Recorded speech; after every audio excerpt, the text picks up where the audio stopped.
তো আবারও চলে আসলাম তোমাদের সাথে আজকে রেসিপি নিয়ে। অর্ঘদীপ ব্লগে তোমাদেরকে স্বাগত জানাই। তো পেঁপে দিয়ে করব আজকে রেসিপিটা। তো পেঁপে দিয়ে তো অনেক রকম খাবার হয়, যেহেতু মানে পেঁপেটা হচ্ছে শরীরের জন্য খুব উপকারিতা। তো পেঁপের ডাল হয়, পেঁপে সিদ্ধ হয়, পেঁপে দিয়ে মাছের ঝোল হয়, আর পেঁপে কিন্তু আমরা কাঁচাও খাই। তো পেঁপে দিয়ে আজকে রেসিপিটা করব। তো দেখো, পেঁপে দিয়ে কিন্তু এইরকম রেসিপিও করা যায়। তো চলো ঝটপট করে দেখে নাও। ওই দেখো, রান্নাঘরে কিন্তু চলে এসেছি। তো এখানে কিন্তু আমি পেঁপেগুলো টুকরো টুকরো করে নিয়েছি। কিছুটা পেঁপে কিন্তু পেকেও আছে, দেখছো একটু হলুদ হয়ে গেছে, এই দেখো। তো এখনও শক্ত আছে, পুরো সেইভাবে পাকেনি। তো আর এই যে কাঁচা পেঁপেগুলো কেটে নিয়েছি। পেঁপেগুলো এরমভাবেই আমি কেটেছি, লম্বা লম্বা বা একটু সাইজের করে। তো আজকে কিন্তু পেঁপের রেসিপি হবে। তো পেঁপের কি রেসিপি করছি তোমরা কিন্তু মন দিয়ে একটু দেখো। পেঁপে দিয়ে তো মাছের ঝোল, পেঁপের তরকারি বা পেঁপে সিদ্ধ অনেক রকমই খাওয়া হয়। তো পেঁপে দিয়ে কিন্তু এই রেসিপিটা খাওয়া হয় না। তো সেই কারণেই তোমাদের সাথে আজকে এই রেসিপিটা শেয়ার করছি, দেখতে থাকো। আর তার সাথে হবে কলমি শাক ভাজা। তো চলো, পেঁপেটা কিন্তু আমি এখন গ্রেট করে নেবো গ্রেটারে। এই যে গ্রেটার নিয়ে নিয়েছি, গ্রেটারে এখন আমি গ্রেট করে নেব। তো চলো ঝটপট করে গ্রেট করে নিই। গ্যাস কিন্তু ধরিয়ে কড়াই বসিয়ে দিয়েছি, কড়াই কিন্তু গরম হয়ে গেছে। এবার দিয়ে দেবো সর্ষের তেল।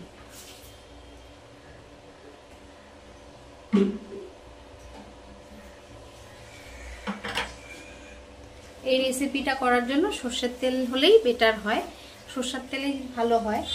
তো ওই জন্য আমি সর্ষের তেল দিয়েই করছি। তোমরা চাইলে সাদা তেল দিয়েও করতে পারো, কোনো অসুবিধা নেই, কিন্তু সর্ষের তেল দিয়ে করলে খেতে বেশি টেস্ট হয়।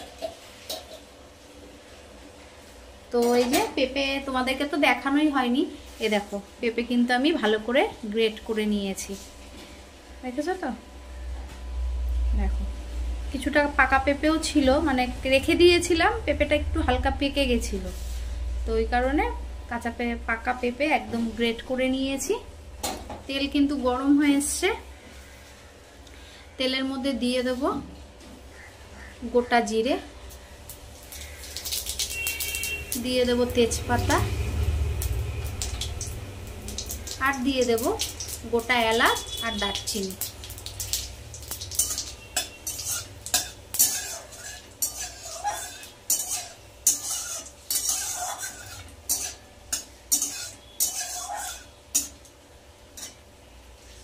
এবার দিয়ে দেব গ্রেট করা পেঁপে কুচনো। এই যে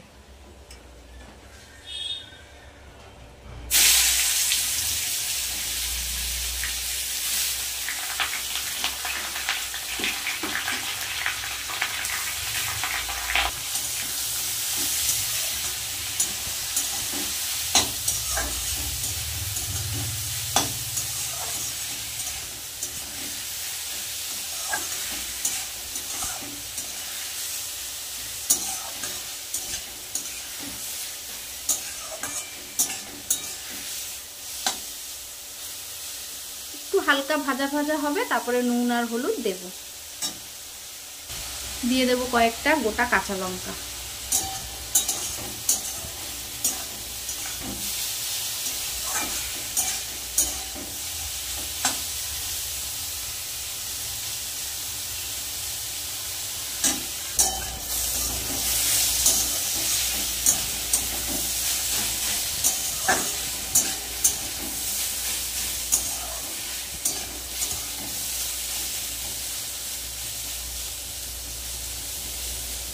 এবার দিয়ে দেব হলুদ,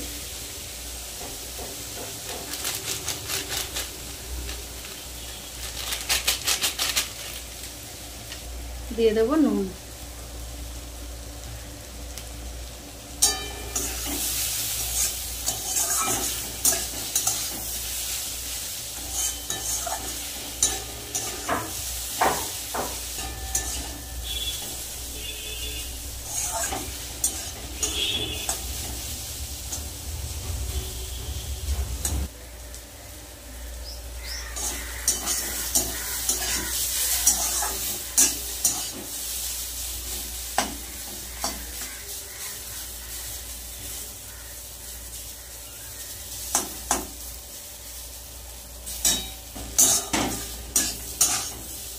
পেঁপেটা কিন্তু ভাজা হয়ে গেছে।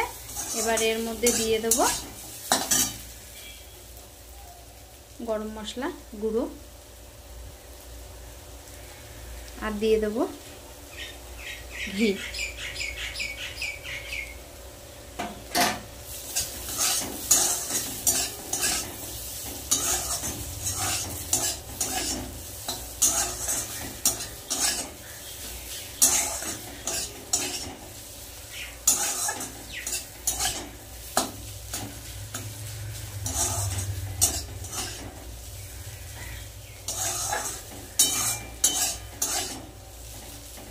এবার নামিয়ে নেব।